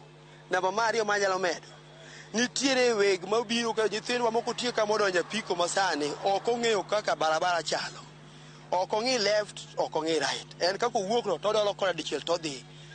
Gima liche miwuoro niya, ni onego bed ni e seche mag riembo kwa riembo kik wadonj ko amer kadi pono chuno nyaka wamethi tok wasetieko tiyo mag riembo. Namba mogik pile pile aja wawacho niya kapok wadhi e tijewa walamo Nyasaye kuong walemu kapok wawuok e utewa. Kapok wadhi e tijewa kawa pile wakuong waketo Nyasaye mbele mondo Nyasaye ogwedh barabara. Mogik kabisa malo na wachi ndara ni onge bams bams tie mana achiel to kata ma stage mochung'e kani nitiere bams ma ok nen riwruok bed bams maneno manyiso dalili ni bams neno kanyo mondo mi kata kaka biro gi speed to neno gima ni mbele. Koro miyo Jaramogi oru kamano kuom biro maru dipo ka sirkal owinjo wan kaka jobodaboda mariembo ka wasewacho ni speeding onego bed chien then traffic biro ng'e gima okele barabara. Eru kamano kuom biro. Eru kamano ahinya ka tieko jal mogi abo miyo ji ariyo mogi. Eru kamano anluongo Charles Sewur okumu. Amora anya gi Jaramogi kuom odiochieng' ma kawuono mondo lemo Papa Nditi ka. Ada wacho ni weche mag road safety akwayo ni chini kacha ne wan gi Muchuki rule. Tauni gigo nya duogo ma set belt ntiere geche o speed governor omedi chike ni marede ma gari ok ring kaka ohero. To aparo ni ajali nyadok chien nikech recently ajali moro timore machiegni tokwa kaendi ma ji mang'eny otho apani ne jopiny to neno. To kaluwore ni gari malori matiende rach owe ringa ringa ndara moko inspection maber ok otimnegi to biro miyo jo atho nyaka joma innocent moko onego wit ngimagi. Kuom mano amor ahinya ni gi thuolo ma kawuono ne kata nyalo chike madwarre mag apaya taparo ni weche mag ajali gi nyalo rumo kendo nyalo dok chien. Ero kamano. Okay, ng'amogik ka tieko. Ero kamano an iluonga ni Bernard Ajode mong'ere gi nying mar Wuon Molo. An gima nyalo wacho kanyo ma pod ajiwo kar ndara mar bams ni. Onge kaka bams gari nyalo kolwe nyaka Katito ma kata bams achiel maduoko ne speed chien onge. To magi traffic to nie ndara ka kendo gichung' kendo gibedo kanyo okinyi nyaka odhiambo. Koro wan waywak kendo wasandore kaka wan joma ok nyal to wakwayo sirkal ni mondo konywa jok manie migepe ka migepe mag barabara utimo ang'o ma koro jopiny sandore kamano. Aywak akwayo ni Jaramogi beduru kodwa kaka usebedo kulimo wane medwa uru mondo ka uparo ma wan go ywak wan go to koro konywa uru. Eru kamano. Mana kamano Asharo nisewinjo paro mopogore opogore kowuok kuom jopiny ma Katito ka giywago gigo mopogore manyalo bedo ni nyayo masiche e ndara kata e apaya. Kaka iwinjo ka giwacho kanyo ni to weche mag ng'we airititi e apeyni mane achiel kuom gigo mabende medo masiche e apaya. To bedo ni bump onge manyalo miyo gari kochopo to nono winjo ka endi aduok speed kata ng'wech piny mano bende jimbo masiche e alwora ni endi. Bende giwacho kanyo ni nitiere apisa moketi mowinjo beni ng'iyo ni to nyamburko ka nyamburko owinjo ting' ji adi. To inyudo ka seche moko nyamburko otielo ganda turi ei nyamburko achiel ma samoro kar mondo ting' ji 14 to en gi ji madhi 20. Ma endi be achiel kuom gigo ma gikwayo ni joge owinjo beni gibede apaya mondo mi ging'i anena ni to kopo ni nyamburko owinjo beni ting'o ji 14 owinjo bed ji 14 ma ok ni ibolo negi gimoro to gikwanyo to giwe nyamburko no dhi to kochopo mbele to yudo ajali gino mabende negi nyalo geng'o. Kopogore gi mano be gigo machielo magiwacho ni Kenya puonj ji oganda kanya we metho seche magidhi tich to bende kaka nyalo keto Nyasaye mbele mano bende nyalo konyo e kedo kod masiche mag apaya. To daher mondo mi penj wendo ma wan godo e studio kawuono kondo kata kinya ked kod gigi. To era kaka magi nyalo timore. Ere gik ma inyalo tim ka bende yudo ka masiche mag apaya gi endi e wach mar tielo ji e nyamburko. Ere kaka ginyalo wacho wach ni mondo mi apisa mochung' ne weche mag ng'iyo kaka apaya winjo bede kaka iluwo chike apaya ok kaw masoya to weyo ka gari otielore opong' to kochopo mbele to yudo masira e korio. Ere kaka magi nyalo konyo ka oponi puonjo oganda e okoteno kod kaka ikedo kod maendi. Bende gin be ginyalo luongo apisas gi mondo gin be oduong' wigi mondo mi ging'e kaka ginyalo duogo e wang'e gilu chike kaka owinjore kendo girit gi chike ka gipuonjo oganda ni mae gima owinjo timo ok owinjo riemb kimetho gari ok owinjo pong' mokalo ndama kamano. Ka kamano taduoko ni e studio mondo idhi nyime kod thor wach ma wan go kochno kod kedo kod masiche e ndara. Sharon an kuomi. Erokamano ahinya Millicent, awinjo yo makare, paro maliw ahinya, kendo penjo nino welo mantiere godo studio dwaro mana duoko gi sani. Jopapo nditi oloso yo makare. Geno marwa ni jogo eko mabende iwacho ni nyalo bedo ni ng'iyo weche makamago winjo gi yo makare. Erokamano ahinya Millicent. Penjo ng'eny ahinya, mano ne Joel Ben kanyakla kod Charles kintiere kaunti ma Kisumo kanyo. Mana mapiyo piyo, achak mana kodi opere Nyaroya. Nitiere penjo mopogore opogore mabendo penjo. Achak gi mar Millicent no, kanyakla nikech kinde ka kinde kanena kaka TV mar Ramogi. En ga mana bedo piny ka to wapuonjo jopiny to dibed mana ni en mana nuoyo weche. Gari kopong', nyamburko kopong', mibadhi gi mamoko. Wachakana gi minyalo duoko mana mapiyo piyo penjo mabende nadonjo kaka jopiny bedo loso. Erokamano yie gi jo paponditi sana kuom paro malew magigolo. Nyocha nan paponditi kanye liel moro ni nelo oko a week and a half ago. Duoko ne giero kamano ahinya jo paponditi kuom paro. Penjo magipenjo go mokwongo gachak kuom puonj. Ng'ato wacho ni nyaka wapuonj ji. En adieri ni ji nyaka puonji the traffic rules. Moko nitiere ma simple mana kaka ng'ado wang'ayo. Ing'iyo koni, chaka ing'iyo koni kaler tikadho. Mago gik ma nipuonjo kata e sikunde chon. Sani kaka wawuoyo ni jo NTSA wan gi program mwa target go primary schools. Kendo wapuonjo nyithindo. Otimore kata Kisumu gini, otimore counties, various counties. Mondo mi puonji gi wando wayudo watiyo gi wa collaborate gi other agencies. Watiyo wan gi collaboration gi Toyota, matinde iluongo ni CFAO, Vivo Energy, long distance truck drivers, matatu owners associations, mondo mi puonji kopogore kata gi drivers. Wachako gi nyithind school, various primary schools, mondo puonji nyithindo kaka ginyalo ng'ado wang'ayo. Gima niluongo ni zebra crossing, tiwa luongo ni pedestrian crossing. Mani puonjogi, then kata the drivers bendi puonjo mondo mi gimbe give gimiluongo right of way. Kata ka jotielo ng'ado wang'ayo, to gikwongo giweye jotielo botimruok nade okadhi.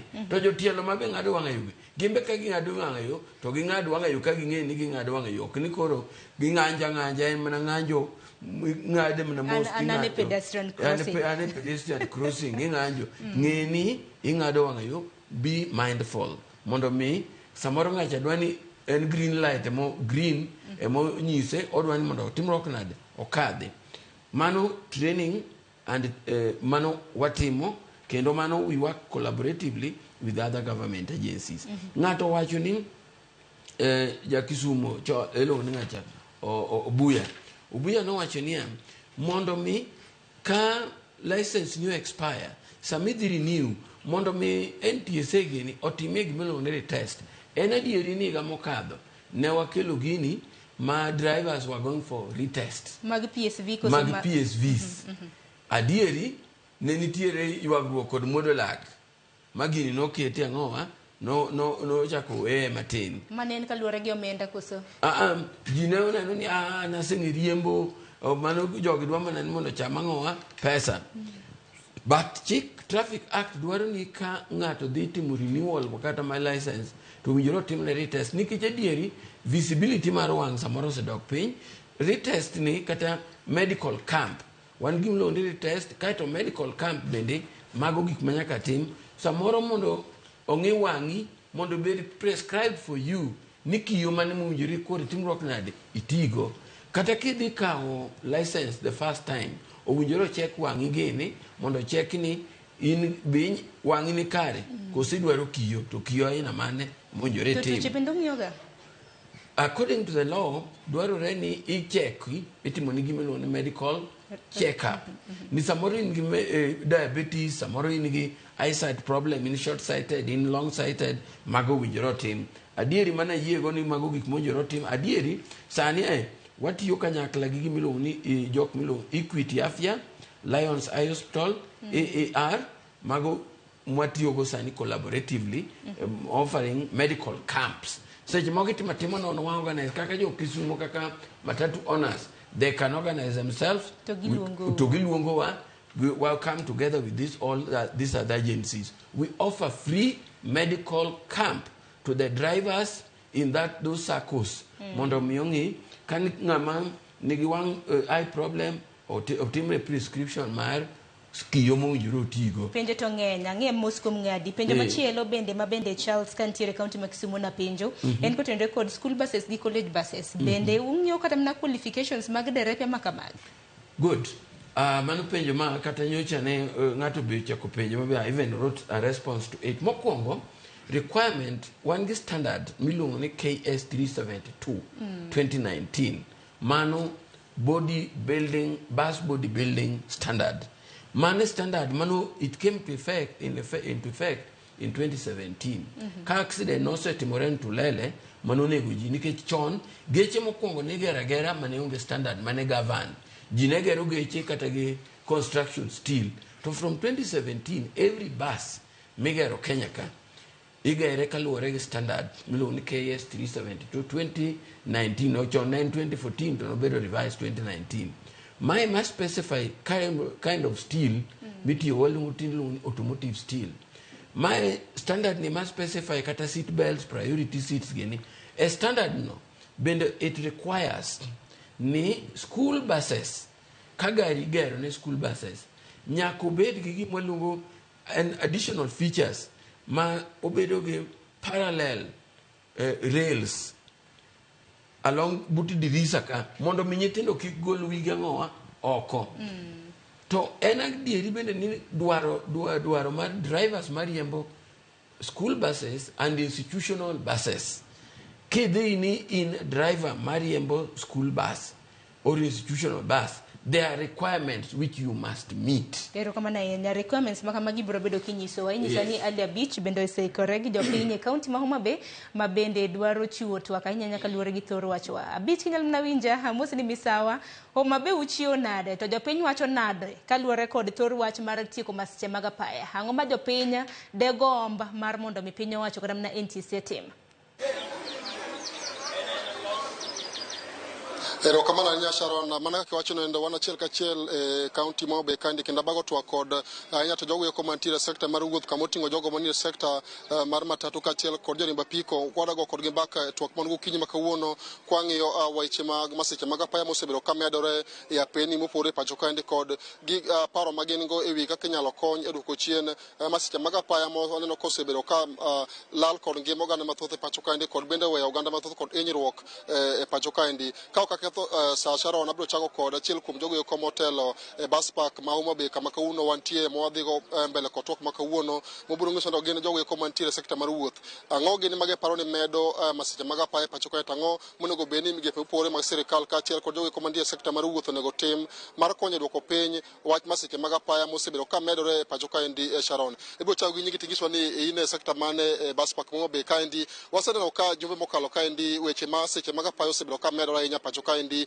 kamotingo nyamburko matingo ji giwegi kachiel kod nyamburko mag jowuoth gin ang'o gin miparo ni medo masiche mag apaya tango monego beni sirikal timo kachiel kod jogo ko mantie sector mar wuoth mar dwoko chien masiche mag apaya moneno kalal kod ngima oganda mathoth pacho ka endi machiegni ya kachako ginyinga an Silas Ochieng Nyambok an achiel kuom drivers ma operate Nyanza region kaka rus madhi Migori Sori gi Kisumu Homa Bay ka en kaka central kendo ka ema wane gi milongo ne Homa Bay PSV umbrella morewo drepete ma wuothe regions go wan kaka drepe mari mawuothe regions go kata kaka jok mosebede sector ni nwatemo bedo chien piny kocha ka nwatemo ng'eyo ni tang'o madibed ni kelo gas idaila gi bothe kindwa gi jok mariembo geche madongo mariembo matatu mar 14 seater mariembo geche matindo to gi mariembo motorbikes nwatemo bedo piny nitie bura manwa bede kano luongwa gi jakom maro maduong' mar Homa Bay bus park Mr. Liech nikech ebutie bo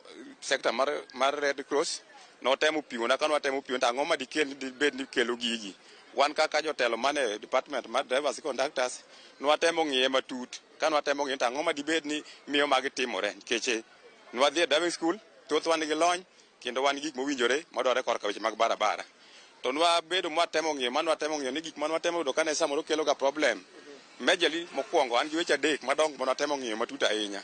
Mokwongo en koso bedo gi luor moro mar ng'ato wuon, we call it self discipline, luor mari wuon kaka ng'ama tiyo. Then mar ariyo nwatemo ng'iyo mo matut en kendo araka mar jo PSV mar abiria mwating'o gi dwach giwegi mathoth ne ka wang'iyo to konego giriwa mamano ka sirikal nyalo bedo ng'ala mambele to wabiro temo wuoyo mondo ng'e nyalo konyowa mano.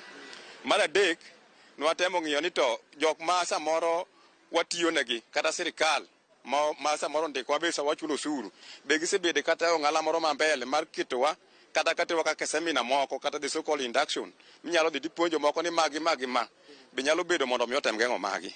Koro ka duogo kachako gimana chako kaka discipline okongo chakore kodi ni wuon ka ing'iyo ni to kopone atiyo nitiere kako ne ang'e ni to kadwa overtake kata nyawada moni mbele na japiko ni mbele na gari moni mbele na onega tima ng'wana wuon kapok otimo mare mondo ebo tim mare. Koro ikuongo nyise discipline kasto otimango kasto otimo mare. Mar adek awuoyo kuom abiria man garaka mane mathoth ne kelo kata raka kuom jo boda boda gi ng'ato biro garaka no osedeko kata gi oda ka 20 odwa ni mondo ilosne.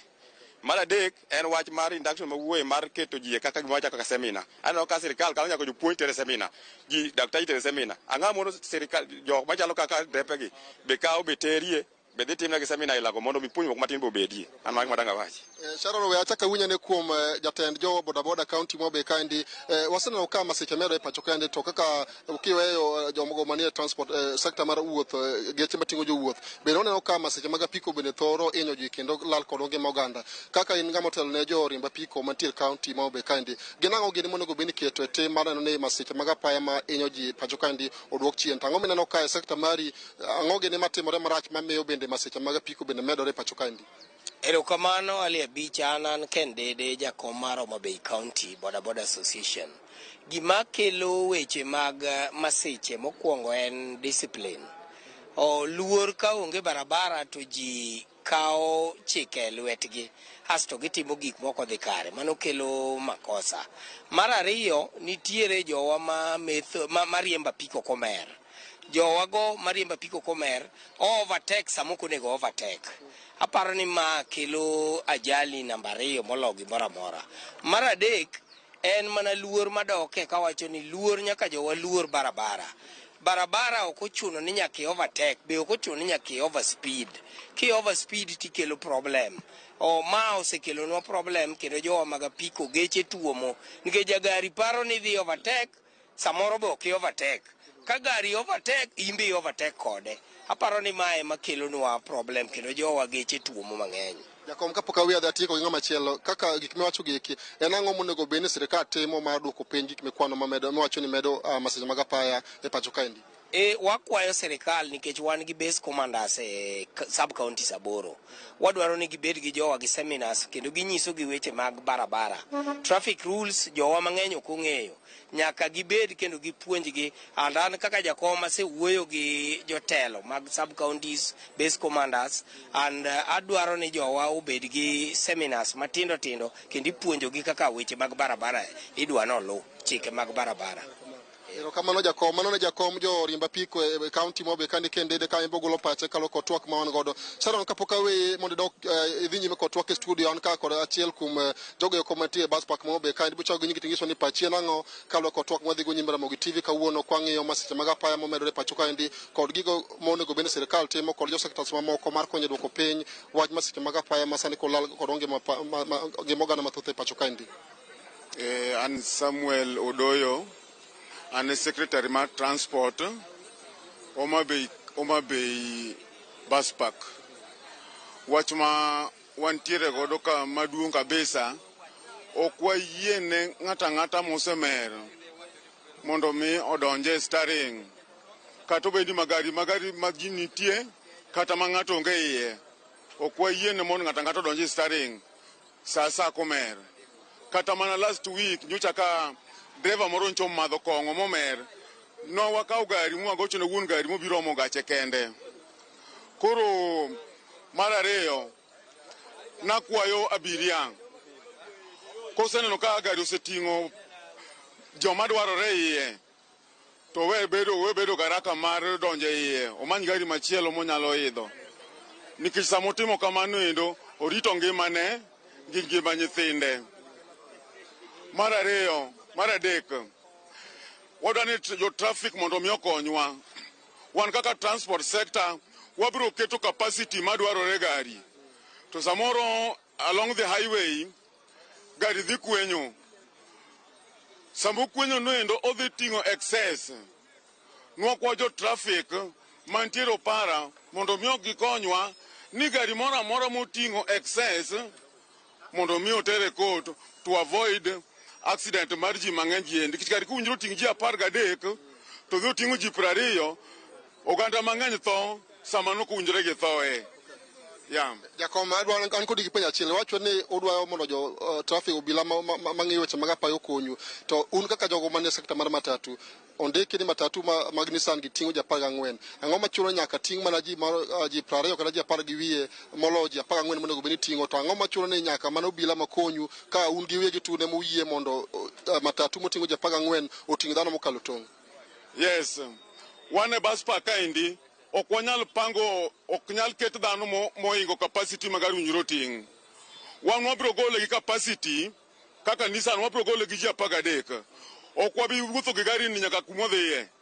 Wabiro wene gari ni kwasemiye capacity modwaro to wabiro weye mondo mi odhi. And along the highway samodhi, odhi pek samodhi. Koro jo traffic modhi rado gi wang'a yogo nyalo konyowa mar ting'o excess no. Kamano ahinya Sharon, mano ne wan e twak achiel kachiel kod jogo eko mantie sekta mar wuoth e kaunti ma Bekendi. Kiwenyo ka golo pachgi ewi gigo eko magineno kaka gin giwegi ni med nyayo weche mag masiche mag apaya kachiel kod gigo eko monego bed ni migepe mag sirikal timo mar konyo duoko chien wach masiche mag apaya masani koro dwa medore pacho kaendi. Sharon, koka ketho sata biro duoke achiel kachiel nyaka studio marwa mondo dhi nyime kod twak kaluwe kod welo ma en go studio kanyo kwang'iyo weche medruok mag masiche mag apaya kod okenge go monego bed ni keto e sirikal kachiel kod migepe mamoko mar konyo duoko piny wach masiche mag apaya masani koro odwa jimbore mokalo e tung Kenya kaendi mangima. Sharon, abichero kamana inya awinjo yo makare kende bago twak makare gi jodito e sekta mano mar wuoth e pacho ka ginero mabende to ranyisa kwa Ramgajwang ni ting' chakre kodwa manaka kiwinjo kanyo jogo ek mabende abich oloso godo abich ero kamana inya wadong matin ne dakika 20 nyaka Ramgajwang mar mondo mwatiek twak makama koro welo mantiere godo pere Ben gi Charles koro watemuru walosuru mana mapiyo piyo mar mondo mi kik wawe moko kuom ote mabende jopiny nyalo bedo godo nano kindiko achak mana kodi mana mapiyo piyo Ben ote mabin nyalo cholo ne nyikwa Ramgajwang penjo mabin na penji classes mago mag riembo yudo ka ng'ato train ne class mano mar riembo mtokni matindo tindo to riembo mtoka madongo.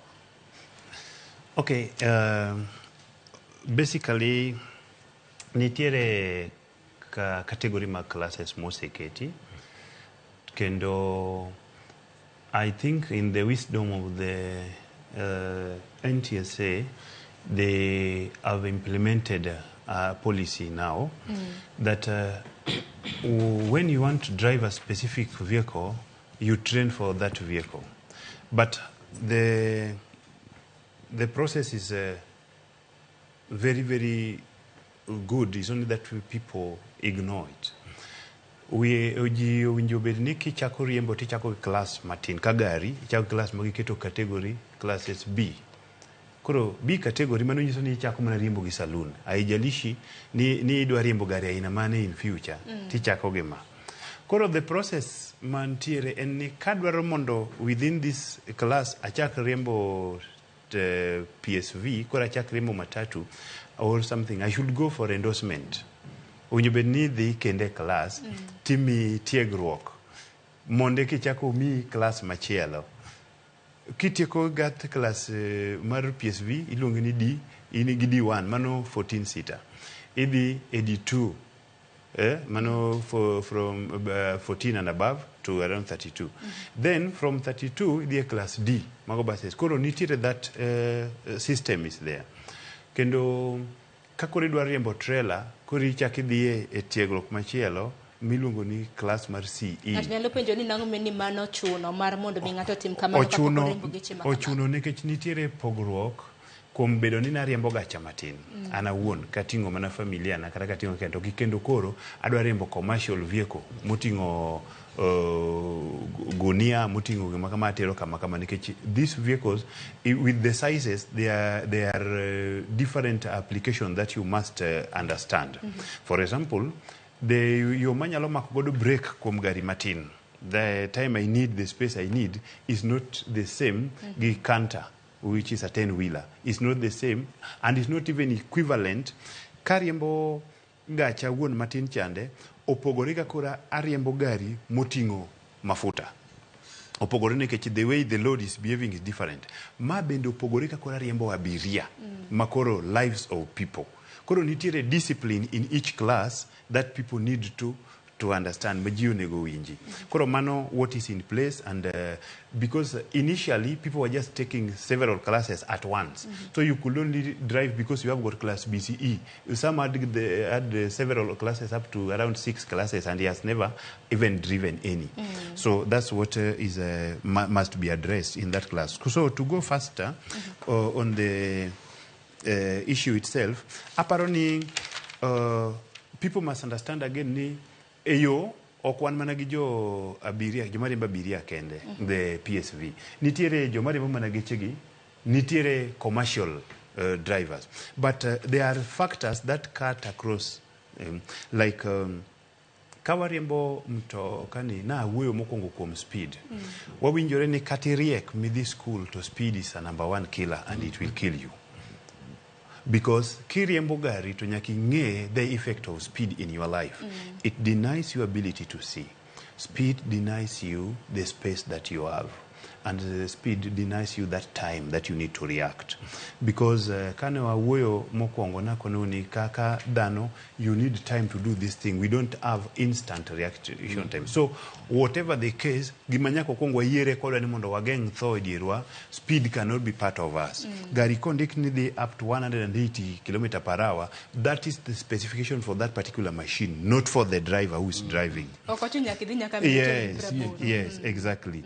So what you do, you must do the athlete speed, because gimanyaka wachak wawinjire puonjruok kwa mome wadwa ni mondo jitewe embrace puonjruok.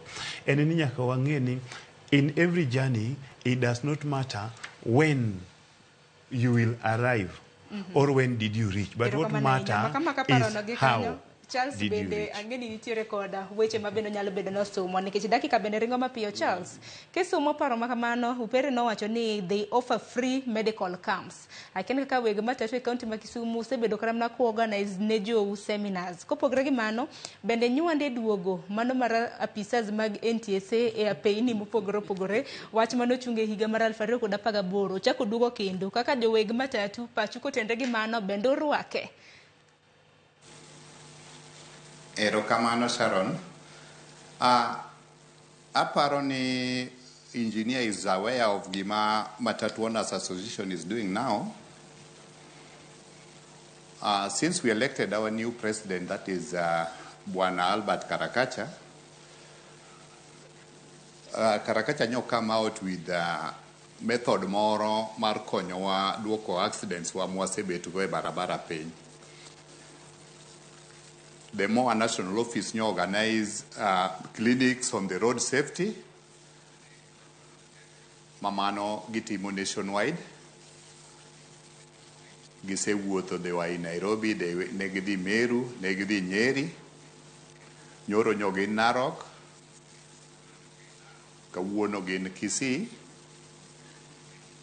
and kijwadwa host gi Kisumu kae. A free clinic ka gik mitimo basically why invite jo NTSA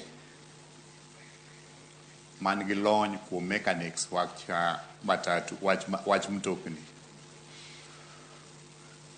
Koro jo NTSA biro gi the inspectorate margi gitimo check up maging'i ni to mtokani en roadworthy koso en gi problem mane, to ka en gi problem to abro advise the vehicle owner mondo dhi olos gik moko 2-3 ma samoro joko fwenyo ni riche mtoka. Aparo ni mano step ahead kendo dhi medo konyowa mondo waneni waduoko road accidents piny. Erokamano ahinya agoni mos ahinya Charles, an nokilal kende yamo ka onotudre kodi wabiro bedo kwa dhi nyime mar mondo misumnwa paro pere kaniri kanyo mana kinyalo nyisa ni oduogo kendo mos ahinya Charles, inyalo mna dhi nyime. Erokamano. Gima dwa medo wacho wan wawegi kaka weg matatu litnwa sana nikech ohala ni en ohala ma wa invest a lot of money. Matatu ma nengone ni piny mogik sani Sharon en $4,000,000. To matatu ni kodhi oyudo accident, $4,000,000 olal makamano. Omiyo agombo ni mondo waduoke accidents odoge piny kaka nyalore. Mondo wan wawegi bende wayude returns e business mwatimo.